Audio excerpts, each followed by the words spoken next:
Баршаңызға қайырлы күн достар, каналыма қош келдіңіздер. Бүгін каналымызда осындай өте дәмі ерекше подливтің рецебін бөлісетін боламын. Видеоның соңына дейін тамашалаңыздар. Алдымен қызып тұрған қазанымызға сұйық май құйып, оның үстіне орташа көлемдікте туралған етті салып, жақсылап қуыратын боламыз. Етіміздің өзінің суы шығып, қуырылып тартылуы керек. Енді осының үстіне ұсақтап туралған пиязды салатын боламыз.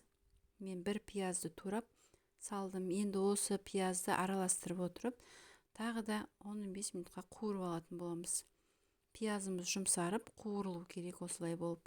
Енді осының үстіне бір ас қасық томат пастасын салып, жақсылап араластырамыз. Тағы да кішкене томатты қуырып алуымыз керек. Енді осының үстіне еттің бетінен кішкене асып тұратындай етіп су құятын боламыз. Жай отта енді етіміз жұмсарып піскенше пісіріп аламыз. Менде ет тұздалған болатын, сондықтан тұзды аздау салдым. Егерде сіздерде тұздалмаған ет болса, дәміне қарай тұз саласыздар. Подливіміз піскенше сковородкеге, яғни табамызға 3 ас қасық ұн салып, жақсылап қуыратын боламыз, сары түскен енгенше.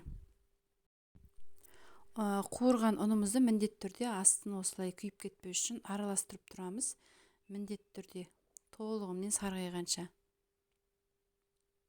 Мінекей толықтай сап-сары болып қуырылғаннан кейін осының үстіне су құйып, қою масса жасап араластыратын боламыз.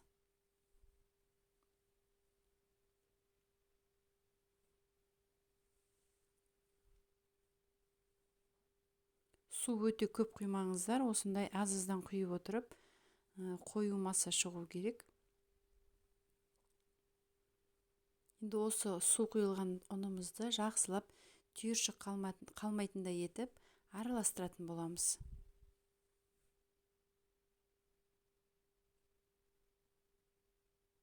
Мінекей толықтай араластырған ұнымызды енді осы қайнап жатқан қазанымызға етімізге құятын боламыз. Құрметті көрермен, менің каналыма тіркелмеген болсаңыз тіркеле кетіңіз, және де менің каналымнан қандай рецепті түсіргенін қалайсыздар, соны комментарийдің астына жаза кетіңіздер.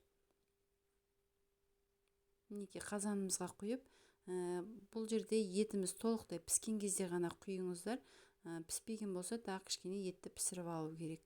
Содан кейін барып ұнды құйып, жақсылап араластырып, тағы да 5-10 минутқа қайнатып алатын боламыз. Сонда подливіміз тағы да қоюлана түсетін болады. Мен гарнирге осындай картопты суға пісіріп алдым. Үстіне кішкене сары май қостым және сүт қосып, толықтай езетін боламыз, пюре жасайтын боламыз. Сіздер гарнирге күріш жасасаңыздар болады, немесе макарон жасасаңыздар болады. Бұл жерде гарнир өздеріңіздің қалауларыңызша. Сүт қосып, тағы да кішкене араластыратын боламыз. Мінекей өте дәмді подливіміз дайын. Сіздер де жасап көріңіздер. Өте дәмді, ерекше дәммен шығатын болады.